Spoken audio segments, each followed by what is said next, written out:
What is self-esteem? Why do so many people have such a low self-esteem nowadays? And what can we start to do to build our self-esteem to make sure we can just start to do the things that we know we should be doing and not feel awkward or uncomfortable about it? So this is the topic on today. Self-esteem has been one of these bigger topics that have come up so much more, especially with parenting and just people, I think, just like even my age and a little bit younger than me, just because so many people have such a low self-esteem.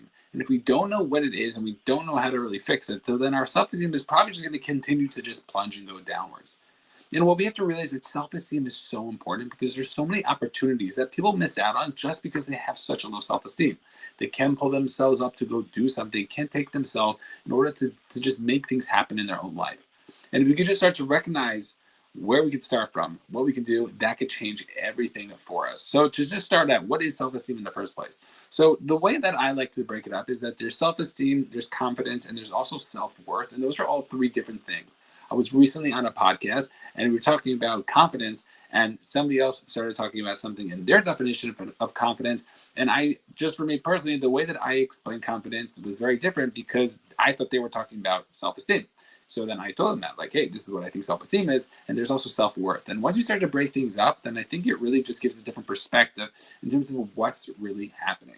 So when it comes to confidence, as we've spoken of millions of times, confidence is the ability to is the result really of taking the action when things get uncomfortable. That things, there's a certain action that you want to be taking. It's a little bit uncomfortable for you to take it. You build up the courage really, which is what most people are looking for. You build up the courage in order to take the action. And then by doing that over and over and over again, you end up building the confidence that you're going to be good at something, that you're going to be able to perform, that you'll be able to do something.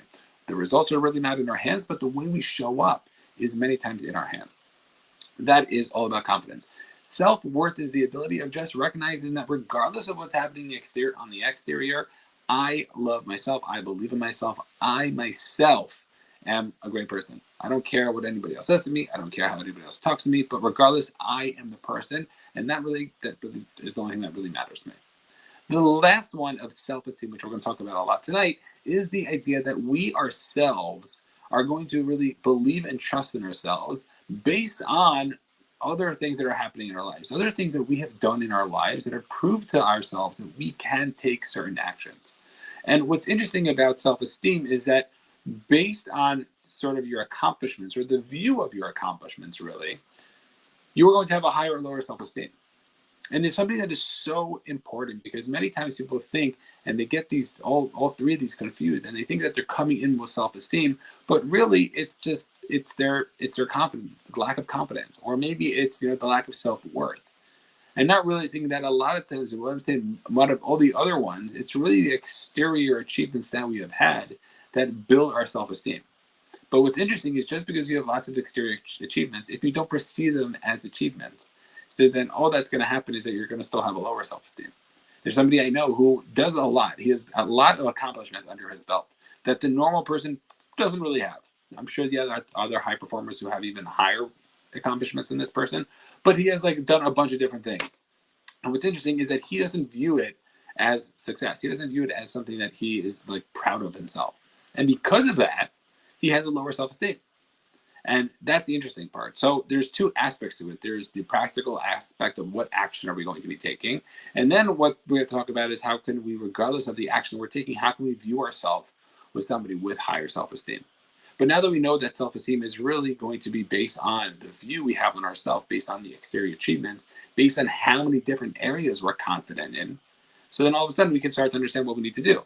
And it might sound simple, but we need to start to take the actions that we want to be taking.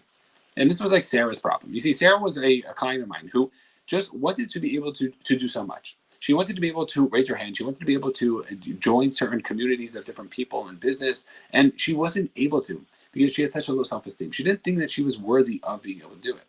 And what was interesting is that she did so much.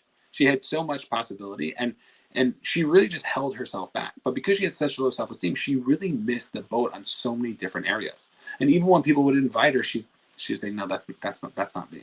I can't do that. Based on my past, I have negative experiences towards all of these things. That's just not something that I can be doing. And what she didn't realize is that by us just switching this frame of being able to say, hey, you know what? No. Or yeah, I did mess up, but also, you know what? I do have a bunch of things that are really going for me, that's going to be the thing that's going to be able to help me to be able to just continue to build my self-esteem.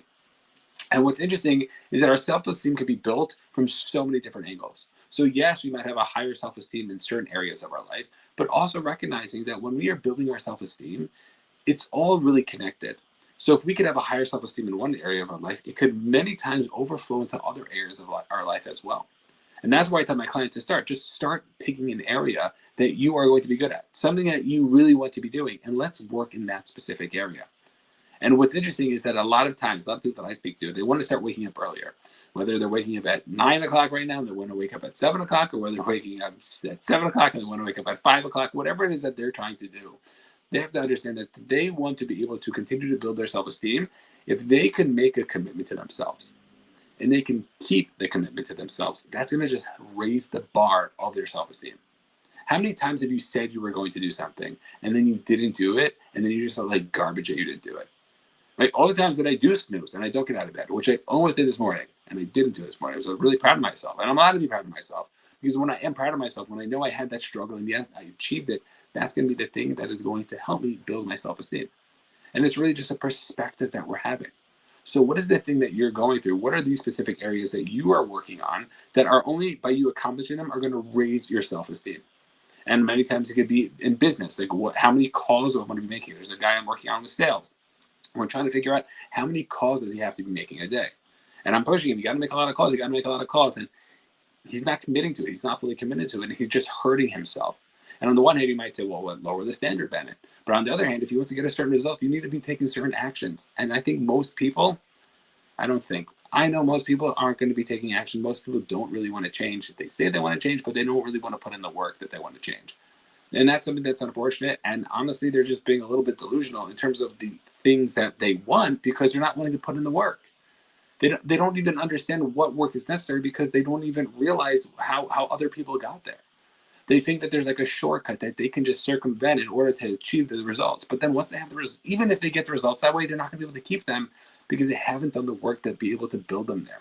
It's one of the biggest things we keep talking about. It's not about what you accomplish, but it's about who you become in the accomplishment. Because somebody could inherit $1 million versus somebody could be making $1 million. And the person who's making $1 million is going to be so much better off in order to be able to build another $1 million business, because they have the skills now in order to build that business. And those are the questions we need to ask ourselves. What is it that we're doing? How is it that we're doing it? And once we realize that, that is a big game changer. And it's one of the biggest things that happens with self-esteem, because so many people just don't know how to commit. And so what is commitment in the first place? So commitment is we do it until period. Like, that's what it is. And if you don't want to commit for a long time, commit for a short time, commit for a day, commit for a week, commit for a month, and see how it goes. Because at the end of the day, until you commit, until you do the thing, you're not going to know what it's like. It's one of the things that I started doing with this podcast. I started to commit to myself. I'm just going to do 21 episodes. That was my first goal, because I heard a line that if somebody does 21 episodes, they are in the top 1% of podcasts, because most podcasts don't make it to 21 episodes. And that was like, okay, that's like an achievable thing that I want to be working on. And then once I was able to do that, I was like, okay, you know what? I'm in this role. Let me get to 50. And I did 50. Then I'm like, okay, let's go to 100. Then I was like, okay, let's go to like 150. Let's go to 200. And then the goal keeps going.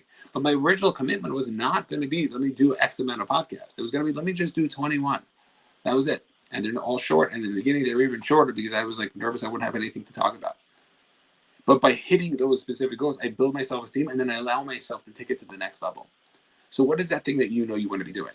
What is that one area of your life that, you know what, if I can be able to do this thing, you know, it's like, if you want to get married, I want to date, you know, at least 10 girls before I like start like getting negative about dating, right? Or if, you know what, I want to continue, I want to find a job.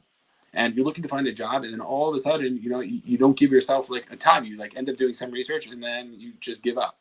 Like, that's not commitment. You have to commit to the job, to do the thing. And many times, I think people end up messing up what their commitment really is. You see, people commit themselves to getting a specific result, and that's totally wrong.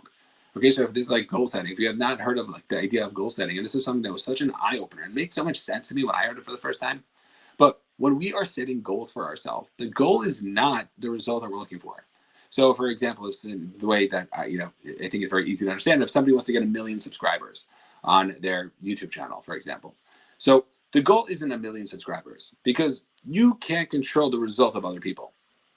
But what can you control? I'm going to control putting out quality content every week. That's what I can control.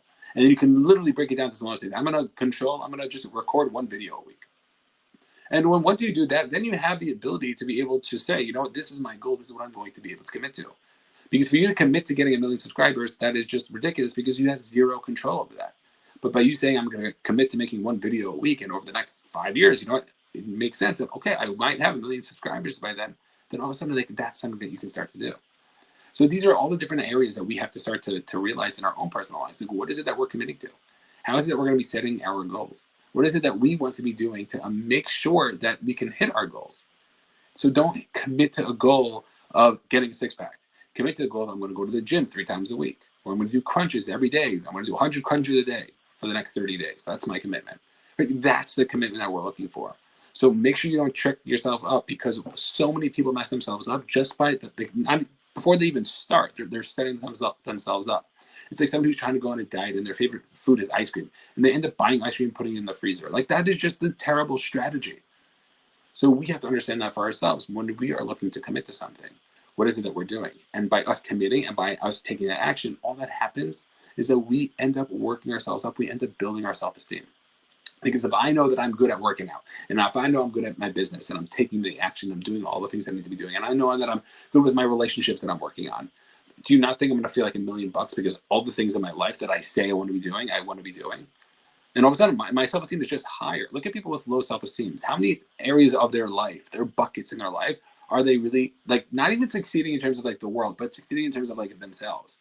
Are they underachieving in many different areas? And most of the time, it's yes.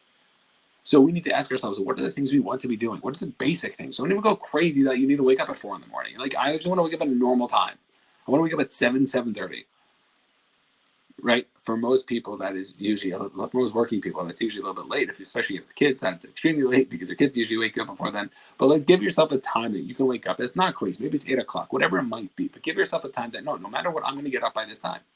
And by doing that, then you have this ability to be able to move forward and to really start to build your self-esteem in so many areas. You see, we also look at other people and we start to view other people as like how that person has high self-esteem. And really what's happening is that person is going to be a little bit more loud. That person is going to be a little bit more boastful in terms of their own personality. And the only reason why is because they're trying to make up for the lack of self-esteem. And somebody can be very confident in one specific area, but they could also have lack of self-esteem in many different areas. So somebody could be a really great athlete and they're very good at, let's say, basketball. But it doesn't mean that they're going to have high self-esteem in different areas. They might be very confident on the basketball court. But when it comes to math class, or when it comes to, I don't know, business or sales, whatever it might be, they might have a very low self-esteem. And therefore, they know how to be confident on the basketball court, so then they try to make up for it in other areas of their life. And then they just end up sounding loud, usually really derogatory. They try to put other people down because they have to raise themselves up, because they can't raise themselves up. They can't internally pick themselves up, so therefore they have to put other people down to look like they are higher than others. And it's so sad. And honestly, when I worked in high school, it was something that was so common, that the loudest guys were probably the people who most of the time had the lowest self-esteem. And I felt bad for them, because I'm like, oh my gosh, like, I feel bad for this kid. Like, he needs to get this attention this way. And I felt bad for the kids that they were putting down, because the kids they were putting down were also people who then were losing their self-esteem because they were losing their own confidence because somebody's putting them down. It was like a lose-lose for everybody. So we have to understand, what we have to realize is, like, what is it that we can start to do in order to build our self-esteem? And we build our self-esteem by doing the things that we know we should be doing. Nothing crazy, but the things that we know we should be doing. And by doing that, I'm telling you, it's just going to pick up. And it's what's crazy is, like, you don't have to be doing so much more. It's just the stuff that you want to be doing. It's like, I want to be eating healthy, and healthy on your terms. And you can define what healthy really means. I know for me growing up, that I used to have sugar cereal growing up, and I wanted to get older, and I got married, and I was going to start eating healthier. And then I started having Raisin Bran. And who knows, that Raisin Bran is like not healthy cereal, but like for me, that was a healthier cereal. And what we have to recognize is that it all depends on us, because a lot of it is going to be our view. It's going to be our perspective on what is going on. And if we can start to recognize, hey, you know what? I can start to do it. That could change everything. And the last point about recognizing that even if we are doing the things that we want to be doing and you have the low self-esteem, so let's say you are waking up early, you are working out, you are doing successful, you are successful in business, you are having a great relationship, and all these different things, and you're doing great and you still have a low self-esteem, it's probably because you're being too hard on yourself. You're not viewing it as success. You have an unrealistic expectation. Doesn't mean we can't push ourselves, and doesn't mean that sometimes, you know what, no, we can be pushing ourselves even more, because those people are the high performers and they really put more pressure on themselves, and that's why they've achieved so much. But also be proud of yourself. Recognize, hey, you know what? I'm not comparing myself to anybody else, but you know what? I used to wake up, you know, in the 6s, and now I wake up in the 4s. Like, I'm really proud of myself. And I've done it for consistently for a couple of months or years now. Like, that's awesome. And just take a step back and recognize and appreciate it. Because once you start appreciating it, then you realize that like what's going on, you don't take for granted. And then all of a sudden, I'm like, there's so much more that is going on in your life because you appreciate so much more that is happening. So ask yourself, what is really going on here? What is it that we can start to do in order to take that action to build our self-esteem? And if we're taking that action already, how can we be a little bit more proud of ourselves? How is it we can start to take a little bit more action to do the things that we want to be doing? Because I'm telling you, that could be a game changer when it comes to our lives and to so many different aspects of what it is that we want. Let me know what questions you have. Like always, feel free to subscribe or follow. We'll see you all on the next one. Peace out.